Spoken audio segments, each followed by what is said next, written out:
შეხედეთ ამ სატელიტურ სურათებს მოსკოვის ნავთობგადამამუშავებელი ქარხნის, რომელიც დაზიანდა ძლიერი დრონის თავდასხმის შედეგად.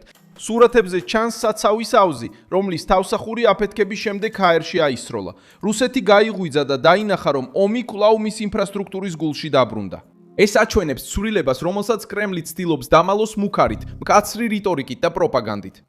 ვლადიმერ პუტინი ვეღარ აკონტროლებს კრიზისის ტემპს ისე როგორც ადრე. უკრაინა ახლა უკვე უთხრამს ნავთობგადამამუშავებელ ქარხნებს, ლოგისტიკურ ცენტრებს და ენერგეტიკულ ობიექტებს რუსეთის ტერიტორიაზე, მაშინ როცა მოსკოვი ჩქარობს და აცხადებს, რომ ყველაფერი კონტროლს ექვემდებარება, მიუხედავად იმისა, რომ ცაზე კვამლი ჩნდება და ზიანი საერთაშორისო სიახლედ იქცევა.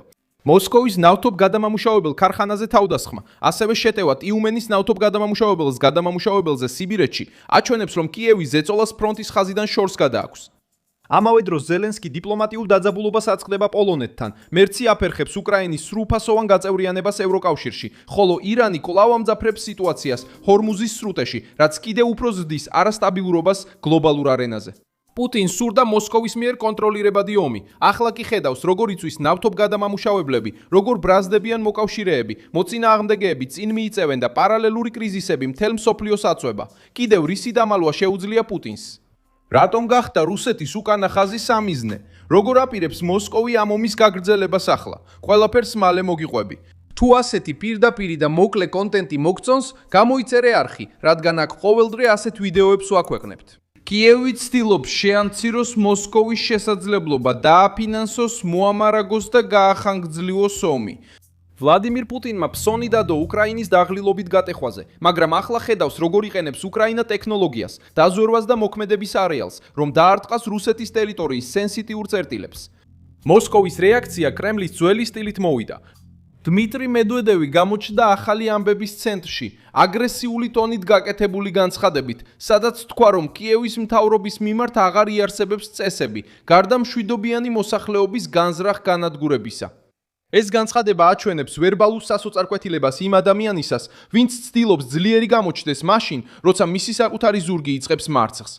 როდესაც რეჟიმს უწევს იყვიროს, რომ წესები არსები აღარ არსებობს, ეს ნიშნავს, რომ მან უკვე დაკარგა ნარატივის ნაწილი. ტიუმენში მომხდარი თავდასხმა კიდევ უფრო აძლიერებს ამ ეფექტს. ნავთობგადამამუშავებელი ქარხანა მდებარეობს სიბირეთში. სიბირეთში თითქმის 2000 კილომეტრით დაშორებულია უკრაინის საზღვრიდან. ადგილობრივმა ხელისუფლებამ განაცხადა, რომ ნამსხვრევები დაეცა ობიექტის ტერიტორიაზე და ცდილობდნენ დაემტკიცებინათ, რომ მნიშვნელოვანი ზიანი არ ყოფილა, მაგრამ მხოლოდ ის ფაქტი, რომ დრონებმა ასეთ მანძილზე შეძლეს მისვლა, უკვე ცვლის ომის აღქმას. რუსეთი მხოლოდ საზღვართან ახლოს განხორციელებულ თავდასხმებს არ უნკლავდება. ის უნკლავდება უკრაინას, რომელსაც შეუძლია რუსეთის ტერიტორიის სიღრმეში მდებარე ობიექტებამდე მიღწევა. ეს შესაძლებლობა პუტინს აწუხებს, რადგან არღვევს ერთ-ერთ მთავარ დაპირებას, რომელიც რუს ხალხს მისცა. მოსკოვი შეძლებდა ომს ქვეყნის გარეთ, უკრაინაზე ზეწოლას, ევროპისთვის მუქარას და ამავდროულად ქვეყნის შიგნით მშვიდი ყოველდღიურობის შენარჩუნებას.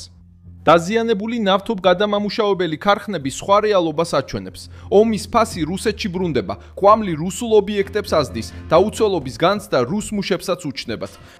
კრემლის ელიტა აცნობიერებს, რომ ხანგრძლივი ომი ფასს იმათაც აკისრებს, ვინც ეს ცეცხლი გააჩაღა. ზელენსკიც სერიოზულ დიპლომატიურ პრობლემას აწყდება. პოლონეთის პრეზიდენტმა კაროლ ნაურუკიმ ზელენსკის ჩამოართვა თეთრი არწივის ორდენი, რომელიც პოლონეთის უმაღლესი ჯილდოა. ეს გადაწყვეტილება უკრაინის მიერ ერთ-ერთი სამხედრო დანაყოფის სახელად, ეგრეთ წოდებული უკრაინელი ამბოხებულების არმიის, ანუ უპას გმირების პატივსაცემად დასახელების შემდეგ იქნა მიღებული. პოლონეთში ეს ჯგუფი მწარე მოგონებებთან ასოცირდება, რადგან მას პოლონელების ეთნიკურ წმენდასა და ომის დანაშაულებში ადანაშაულებენ. ნაუროკიმ სცადა სიმბოლური სასჯელი ზელენსკის მიმართ, გაემიჯნა პოლონეთის მხარდაჭერას უკრაინისადმი. მან განაცხადა, რომ ეს გადაწყვეტილება არ იყო მიმართული უკრაინელი ხალხის წინააღმდეგ, და რომ ეს არ ცვლიდა პოლონეთის უსაფრთხოების სტრატეგიულ მიმართულებას. მიუხედავად ამისა, ამ ჟესტმა პოლიტიკურ დონეზე მტკივნეული ჭრილობა გახსნა რთულ პერიოდში. უკრაინას სჭირდება სამხედრო, ფინანსური და დიპლომატიური მხარდაჭერა. პოლონეთი კვლავაც რჩება ამ დახმარების ცენტრალურ ფიგურად. მაგრამ ვარშავამ მკაფიოდ განაცხადა, რომ პუტინის წინააღმდეგ მხარდაჭერა არ ნიშნავს ისტორიულ მეხსიერებაზე უსასრულო ნებართვას. ეს დაძაბულობა პირდაპირ აწყობს მოსკოვს. პუტინი ყოველთვის ცდილობდა ესარგებლა ბზარებით უკრაინასა და მის ევროპელ პარტნიორებს შორის.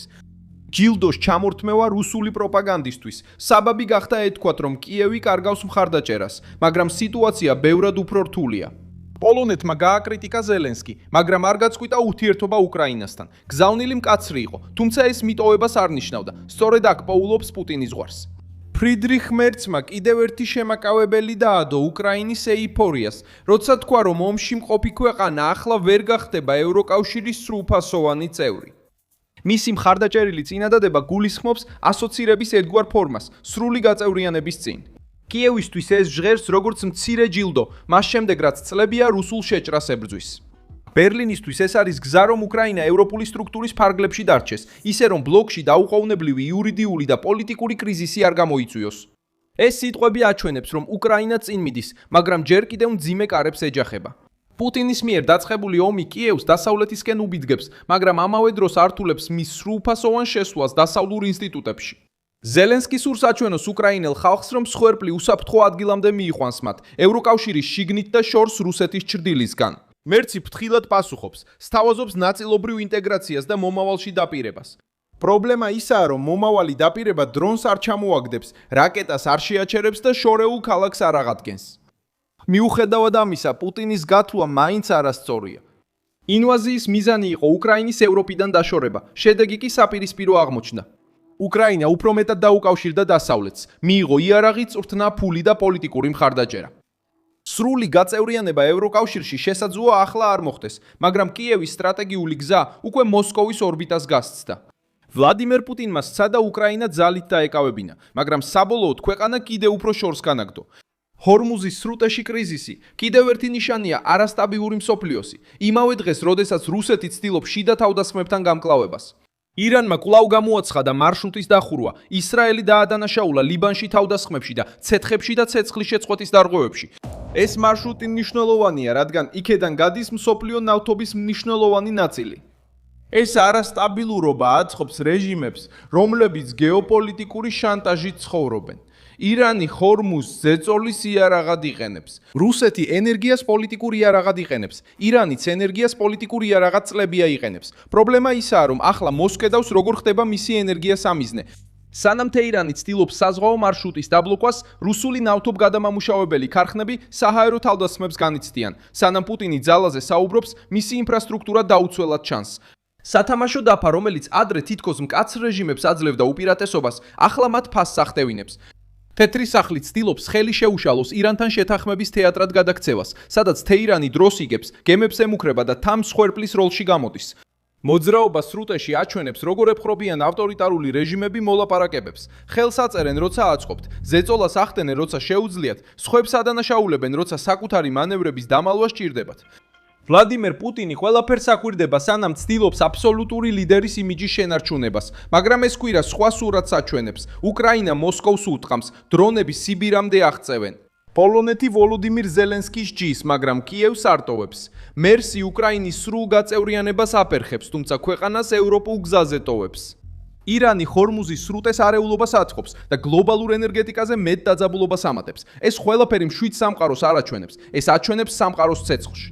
ომი ასევე უფრო ფსიქოლოგიურ ფაზაში შევიდა. თითოეული დაზიანებული ნავთობგადამამუშავებელი ქარხანა რუსეთში უსაფრთხოების განცდას ასუსტებს. მედვედევის ხოველი მუქარა ნერვიულობას აჩვენებს უმაღლეს დონეზე. ზელენსკის წინააღმდეგ ხოველი დიპლომატიური უკანდახევა დასავლური ალიანსის გამძლეობას ამოწმებს. და ყოველი ახალი კრიზისი ახლო აღმოსავლეთში ერთდროულად ზეწოლას ახდენს ენერგიაზე, ვაჭრობაზე და მთავრობებზე. მე ვარ მილსონ ალვესი, საერთაშორისო ურთიერთობების სპეციალისტი და ჩემი მიზანია ყოველდღე მოგაწოდო სანდო ინფორმაცია. სიახლეების ბულები ვიდეოს აღწერაშია. დასვი ლაიქი ამ ვიდეოზე, გამოიწერე არხი და ბოლოს გადახედე კომენტარებს, რომ კიდევ უფრო მეტად ჩაერთო მილსონ ალვესის საზოგადოებაში.